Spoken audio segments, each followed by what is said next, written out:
안녕하세요. 이한희 목사입니다. 오늘은 기독교 신앙의 정수 세 번째 시간입니다. 세 번째 챕터를 함께 살펴보겠습니다. 오늘 이 챕터의 큰 주제는 죄가 어떻게 세상에 들어왔습니까? 라는 이 질문에 대한 대답을 풀어가는 것입니다.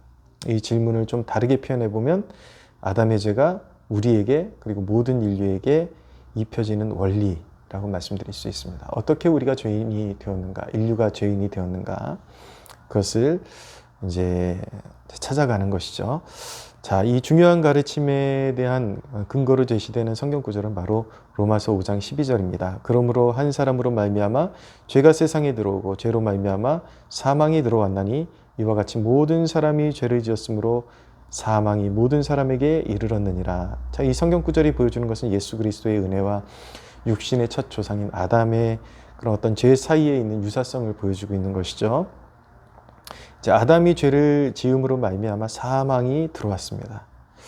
모든 사람이 그 첫 번째 죄에서 아담과 맺은 결합으로 인해서 아담 안에서 죄를 지었다라는 것이 오늘 과의 어떤 전체를 조망하는 그런 개념이라고 말씀드릴 수가 있습니다. 그럼 이거 이제 세부적인 어떤 교리들을 우리가 살펴보면서 오늘의 가르침에 접근해 보도록 하겠습니다. 오늘 이 과를 통해서 배우게 되는 첫 번째 교리는 이것입니다. 하나님의 창조가 아니라 인간의 결함으로 죄가 세상에 들어왔습니다. 죄의 근원은 인간에게 있는 것입니다. 그리고 죄의 책임도 인간에게 있는 것입니다. 그 이유가 무엇이냐면 하나님은 사람을 자기 형상대로 정직하게 지으셨기 때문입니다. 창조 때 하나님은 인간에게 율법을 규정하셨을 뿐만 아니라 인간의 마음에 그것을 새기셨기 때문입니다. 첫 번째 사람은 그것을 지킬 수가 있었습니다. 하나님이 거기에 생명나무로 보증과 성례를 더하셨습니다. 생명나무를 성례라고 표현한 부분이 좀 재밌네요. 성례라는 것은 하나님의 은혜를 가시적으로 기억하게 하는 그런 장치인데, 우리가 성만찬도 떡을 떼고 잔을 나누면서 그리스도의 그 희생을 기억하고 기념하는 것 아닙니까? 생명나무를 하나님께서 베풀어 주신 성례로 표현하고 있습니다.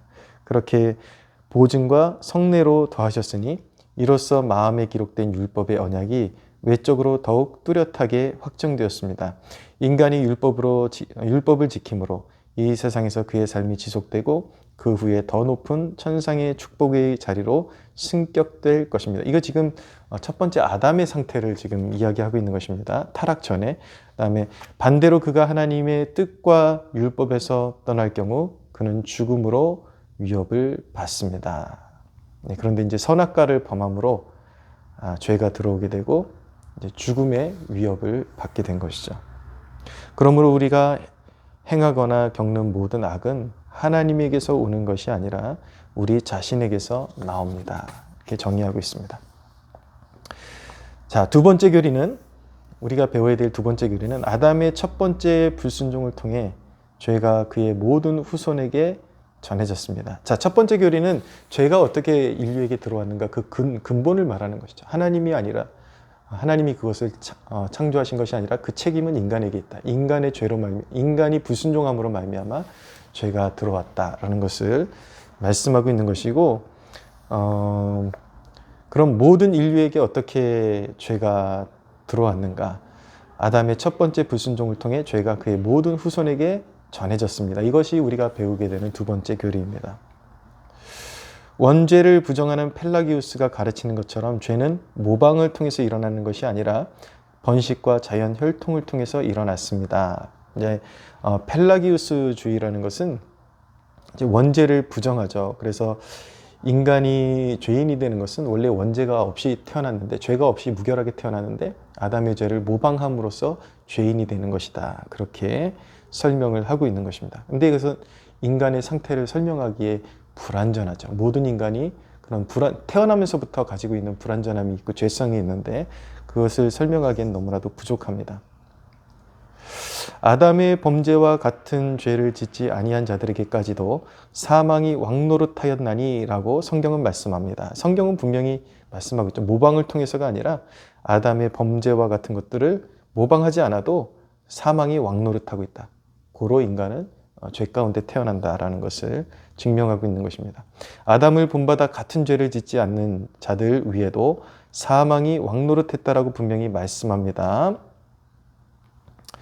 모든 인류에게 속한 혜택과 재능을 받는 데 있어 아담은 모든 사람의 위치와 인격을 짊어졌습니다.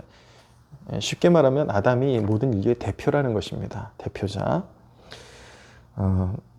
그러므로 순종으로 보존하든지 불순종으로 그것들을 잃든지 간에 아담이 그들의 위치를 유지하는 것이 옳다고 하는 것이 합리적입니다. 아담의 첫 번째 범죄는 부패를 낳았습니다. 이 부패는 일반적으로 본성의 시듬, 죄의 씨앗 또는 우리 지체의 법, 육체의 법, 우리 안에 거하는 정욕의 죄라고 불립니다. 그러나 가장 일반적으로는 원죄라고 합니다. 아담의 범죄로 말미암아 원죄가 이제 생기게 되었습니다. 그것은 아담 안에 있는 죄의 DNA와 같은 것이기 때문에 DNA 특징은 무엇입니까? 후손에게로 물려간다라는 것입니다. 그것은 다른 모든 죄의 근원이 됩니다. 여러분, 인간이 죄를 짓기 때문에 죄인입니까? 아니면 죄인으로 태어났기 때문에 죄를 짓는 것입니까? 성경은 분명히 말씀합니다. 인간이 죄인으로 태어났기 때문에 죄를 짓는 것입니다. 원죄가 다른 모든 죄의 근원이 되는 것입니다.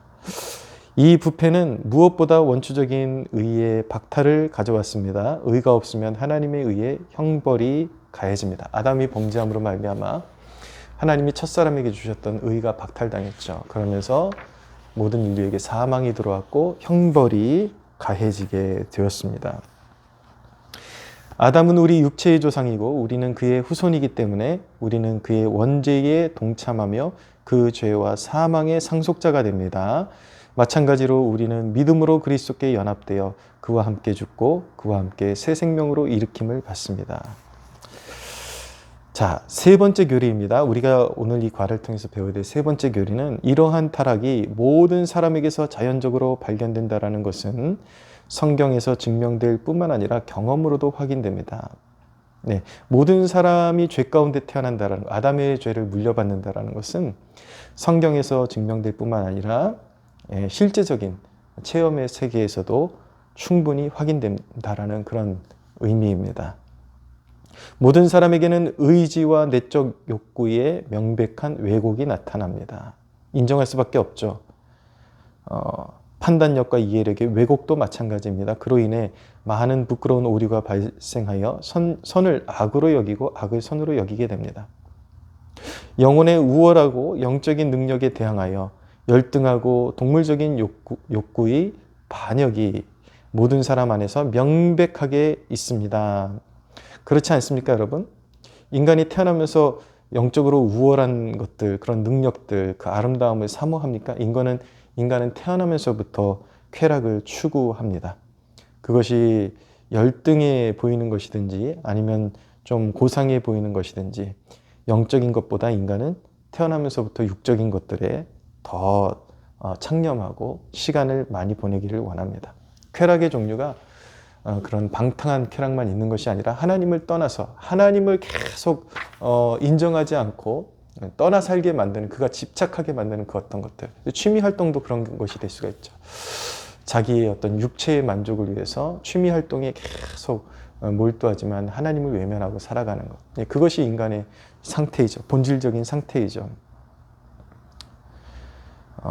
인간은 그런 쾌락을 즐긴 시간은 계속해서 넘쳐나지만 하나님을 섬길 시간은 단 1분도 내기가 어려운 존재입니다. 모든 사람에게서 발견할 수 있는 것은 창조주 하나님에 대한 혐오나 하나님으로부터 등을 돌리려는 모습입니다. 인간이 선하다고 누가 말을 할 수 있습니까? 저는 경험적으로 그것을 많이 보았습니다. 너무나도 예전에 좀 공부할 때 같은 클래스에서 너무나도 선하고 친절했던 그런 자매분에게 어느 날 복음을 전했더니 그 선한 눈빛에서 갑자기 정말 살기에 가까운 그런 빛이 나면서 그렇게 혐오하는 눈빛으로 쳐다보는 것을 보게 되었는데 내가 왜 죄인이야?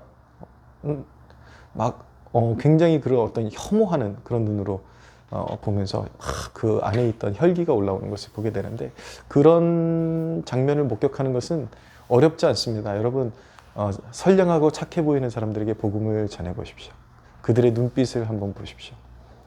인간은 알게 모르게 본능적으로 하나님을 증오하는 그런 죄성을 가지고 있습니다.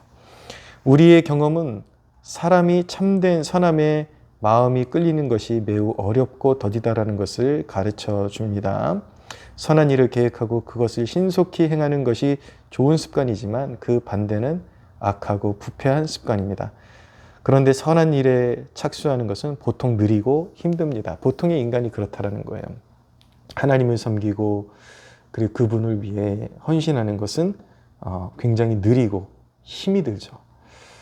선을 행해야 한다는 것을 알고 있고 또 원하지만 인간에게 그만큼 선을 행할 능력이 없다는 것은 분명한 사실입니다. 그러므로 우리는 우리 안에 거하는 이 죄의 근원과 뿌리가 깨끗해지고 새로워지기를 바라야 합니다. 이것이 없이는 천국을 볼 자가 없습니다. 인간은 본래 선하게 태어나는 것이 아니라 본질적으로 악하게 태어나기 때문에 태어난 그대로의 본성을 가지고는 천국에 들어갈 수가 없습니다.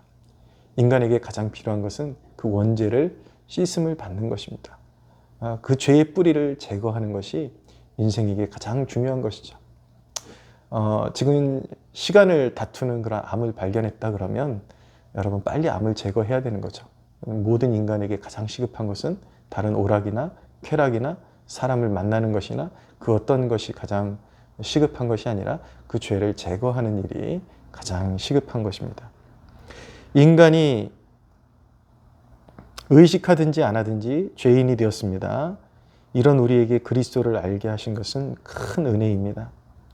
그러나 이렇게 큰 은혜를 경험하고도 영적으로 나태해지고 육신의 정욕과 게으름 중에 거하는 사람이 참 많죠. 여러분, 이 과를 마치면서 여러분들에게 도전합니다. 스펄전 목사님이 하셨던 말씀으로 여러분들에게 도전드립니다. 스펄전 목사는 우리가 진정 그리스도를 믿는 자들이라면 이렇게 하라고 우리에게 강하게 권면하고 있습니다. 모든 인간은 죄인으로 태어날 때 개걸스럽게 죄를 위해서 헌신하는 그런 능력이 있었습니다. 이전에 죄를 섬기던 그 열심을 가지고 이제는 하나님을 섬기라고 도전하고 있습니다. 얼마나 인간이 얌전한 것 같아도 누구도 모르게 죄를 탐닉하는 것이 인간인데 여러분, 열정이 없다라는 것은 거짓말입니다. 인간은 뭔가에 몰입하게 되어 있습니다. 관계든 어떤 매체든 그 무엇이든 누구나 다 어떤 열정, 어떤 사람은 먹는 것, 무엇이든 간에 인간은 그 열정을 쏟아내게 되어 있습니다. 그런데 죄인은 하나님만 빼놓고 죄를 향한 열정을 가지고 있었죠. 그러나 스펄전 목사님이 오늘 이 세대에게 도전하는 것은 그 열정으로 이제 하나님을 섬기라라고 도전하고 있는 것입니다. 구원의 은혜에 감사하고 즐거움으로 우리 주님 앞에 우리가 믿는 자들이라면 기쁨과 즐거움으로 순종하는 백성들 되시기를 주님의 이름으로 축복합니다.